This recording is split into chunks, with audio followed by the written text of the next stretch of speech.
ప్రపంచ పెద్దన్నగా ప్రకటించుకునే అమెరికా దగ్గర ఆయుధాలు ఎంత నిలువున్నాయి, ఇంకా ఎంతవరకు సరిపోతాయి? ఇరాన్తో యుద్ధానికి సరిపడా ఆయుధాలు లేవని పెంటగాన్ భయపడుతోందా?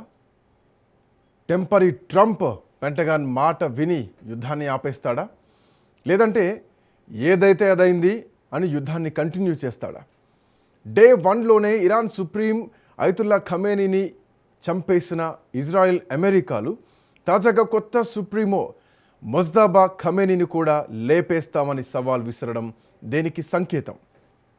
పెంటగాన్ చెప్పినట్లు 10 రోజుల్లో యుద్ధం ముగించాలనుకుంటే అప్పట్లోగా మొజ్తబాను అంతం చేయడం అమెరికాకు సాధ్యమేనా? ఖమేనీ వారసత్వాన్ని లేకుండా చేస్తామని కంకణం కట్టుకున్న అమెరికా, ఇజ్రాయెల్ దేశాలు ఇరాన్పై యుద్ధాన్ని ఎన్నాళ్ళు కొనసాగించగలుగుతాయి? ఎప్పటిలోగా టార్గెట్ రీచ్ అవుతారనే సస్పెన్స్ కొనసాగుతోంది. ఈ మధ్యలోనే ఇరాన్కు సపోర్ట్ చేసేందుకు రష్యా, అటు చైనాలు తెర వెనక ప్రయత్నాలు చేస్తున్నాయి. ఇరాన్కు కావలసిన ఆయుధాలు, ముఖ్యంగా మిస్సైల్స్ ఇచ్చేందుకు రష్యా, చైనా లోపాయికారిగా ఓకే అన్నట్లు ఇంటర్నేషనల్ ఎక్స్పర్ట్స్ చెప్తున్నటువంటి మాట. హర్మోజ్ జలసంధిని ఇరాన్ మూసివేయడంతో ఆయిల్ సంక్షోభం ఇప్పుడు రష్యాకు ఒక వరంలా మారుతుందనేటువంటి మాట ఇంకోవైపు వినిపిస్తోంది. మన దేశానికి మళ్ళీ రష్యా ఆయిల్ వచ్చేటువంటి అవకాశం కూడా ఉంది. హర్మూజ్ మూసివేయడంతో ప్రపంచంపై ఒత్తిడి పెంచేందుకు ప్రయత్నిస్తున్న ఇరాన్ ఆ దిశగా యుద్ధ తంత్రాన్ని రచిస్తోందా? వారం రోజుల్లో అయిపోతుందనుకున్న ఉక్రెయిన్ రష్యా యుద్ధం లాగానే ఇతర దేశాల జోక్యంతో ఇరాన్, ఇజ్రాయిల్, అమెరికా యుద్ధం కూడా వారాలు, నెలలు, సంవత్సరాల పాటు సాగే ఛాన్స్ ఉందా? ఆ శక్తి సామర్థ్యాలు ఇటు అమెరికా, ఇజ్రాయిల్కు అట్లాగే ఇరాన్కు ఉందా? ఇవన్నీ సందేహాలు కనిపిస్తున్నాయి.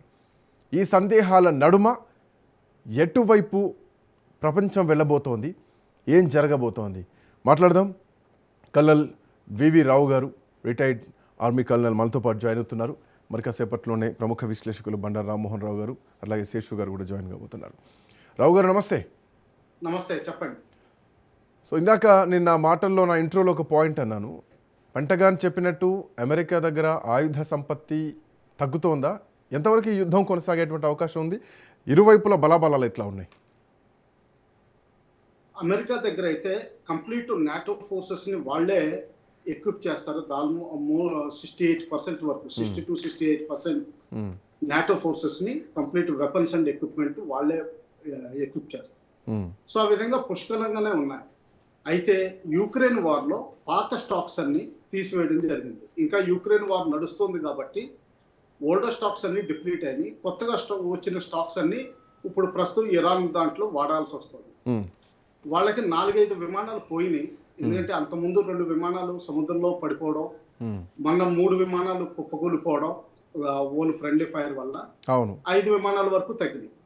సో మిసైల్స్ వీటి దృష్టిలో వాళ్ళ ప్రొడక్షన్ క్యాపబిలిటీ బాగుంది. ఎందుకంటే ఓన్ టెక్నాలజీ, ఓన్ కంపెనీస్ అన్ని కాబట్టి. ఫైటర్ విమానాలు అంటారా, ఎస్, వాళ్ళ దగ్గర పుష్కలంగా ఉన్నాయి.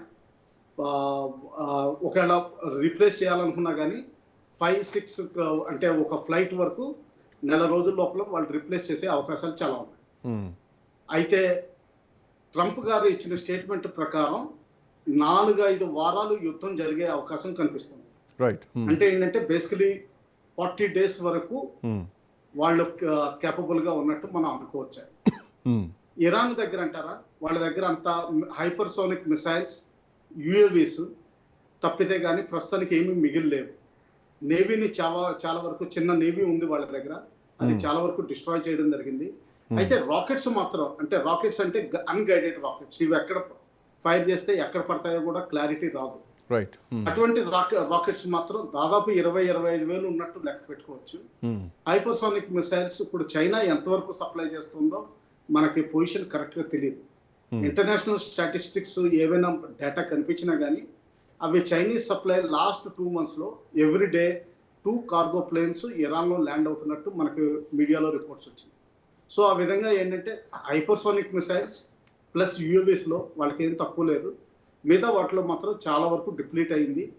ఇరాన్ క్యాపబిలిటీ ఇంకా బహుశా వారం రోజుల కంటే ఎక్కువ కనిపించట్లేదు. చెప్పండి.